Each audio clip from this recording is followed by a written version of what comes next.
Dang,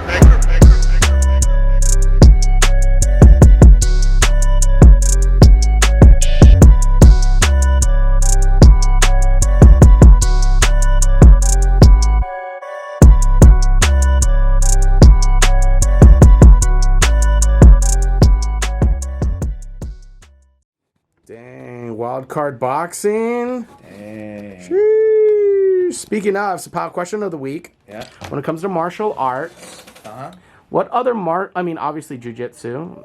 What other martial art would you recommend, or martial arts, for self-defense? Self-defense. Yeah. So for obvious reasons, jiu-jitsu would probably be the primary one. And I'll explain why right now once I say. But boxing as well. It's one of the main reasons why. I mean, it took me a while to get into it, but I've always been a fan of it. Boxing or like a Muay Thai or kickboxing, because European kickboxing is different than your Muay Thai, because elbows, knees. I think there's some other rule regulations, but the reason why I started doing boxing is to better understand, like in a self-defense scenario, when for us and jiu-jitsu practitioners, it's about closing the distance and eliminating space to go to take them to our position of advantage, which is the ground.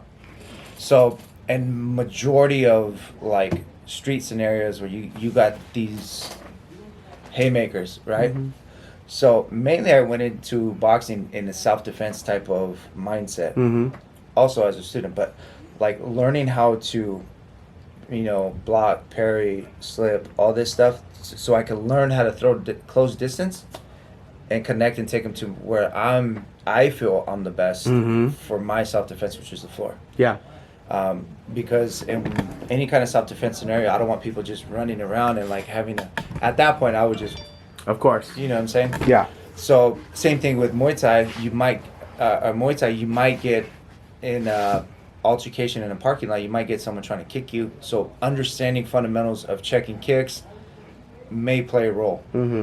But the reason why I choose boxing first is because the majority of the time it's a punch or a sucker punch of some sort, or something coming that you might have to defend. And the more you understand that, the better you're going to be at your jiu-jitsu, right? Yeah. In my humble opinion. And the reason why too jiu-jitsu is more of a dominant self-defense thing, we look at the facts of professional boxers always break their hand in fights, pro fights. Yeah. Mayweather's he gets hands worked on because it's a lot of stuff. A lot of small bones. Yeah, a lot of small bones, a lot of ligaments, tendons, all that kind of good stuff. So in the streets, there's no gloves, and you punch somebody in the wrong place at the top of the head, you can break your hand easily. Oh, yeah. Not only that, you have to worry about repercussions of if they fall, hit their head. Do you remember that? What was that movie? It was about like the bare knuckle fighting, and that guy was using his forehead to break. Oh yeah. Remember that? It was the top of the skull, because I mean, obviously that's a hard. Bones are hard. Yeah, I'm gonna see if I can find that and like throw a little clip. Yeah. Of that guy breaking his hand. But that's the whole idea, is that for one, boxing, even though I know how to do it, I probably wouldn't want to use it. I'd probably want to use minimal damage to myself and to the other person because of legal, possible legal ramifications. Ramifications, right? So that's why I think jiu-jitsu is the primary, foundation of self-defense and fighting, because everything always ends up on the ground, right? Yeah. But the importance of boxing and Muay Thai, having a good understanding of whatever's thrown at you in the street, because we don't know, you understand of how to get there in close distance in order to use your specialty, which is understanding range, understanding movement, head movement, all that kind of good stuff. So that's why I believe understanding these other martial arts as well is important. But don't do like Wing Chun where you're like blocking punches like this, like be sincere, like be for real about it, be realistic. Yeah, capoeira, full contact capoeira. Yeah. Breakdance fighting. Yeah. Yeah. Other than that too, like jiu-jitsu is like, it's proven too, For over sure. and over for the past. You can pull up many videos where jiu-jitsu, a person, you know, against somebody who knows nothing, that just controls it. Yeah, I mean, if I recall, though, that was the whole premise of the original Ultimate Fighter #1. Yeah. Was to see what it was.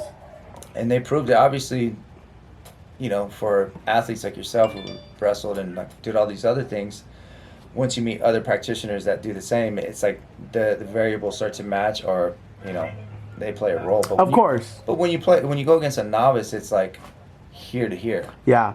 Like, we had this conversation one time.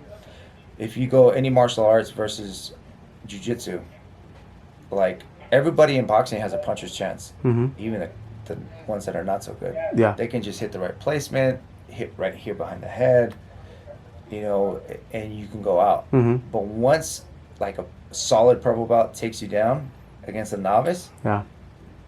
more than likely you have no chance. Yeah. What do they say? Punches start with the feet. Yeah. You know, so if they don't have leverage, it makes sense what you're saying. Yeah. Right. There's no like pivot on the feet. There's no move. So there's not too many punchers or kickboxers that could punch from their back. Yeah. And that's the reality of it. It's not dogging Muay Thai or boxing. I'm a fan of it. I practice boxing a lot. But that's kind of... You train with some of the best. I train with some of the best. Shout out Coach Deckman. Yeah. Well, not Wild Card anymore. That Brick House. Yeah. But formerly Wild Card. But yeah, that's why I think some of the cons, it's like, you know, same thing with Muay Thai. You kick somebody in the head, you can injure them pretty bad. Oh, yeah. You don't want to deal with any kind of outside things. Obviously, I would probably tell a Muay Thai guy to kick the crap out of their legs and then take them down. Yeah. Get them scared, you know. But still, I still think a mix of everything is good. Allow jiu-jitsu to be your primary source of self-defense, and then dabble with the other things to make your jiu-jitsu that more efficient. And, like, you know, that more, I guess, relevant for street scenarios. Yeah. And then from there, once you become that black belt level of a little bit of everything, then you start going to that sheepdog and understanding the real self-defense of life. Yeah. All around. But yeah, that's my take on self-defense martial arts. Awesome. Thanks, Coach. Yep.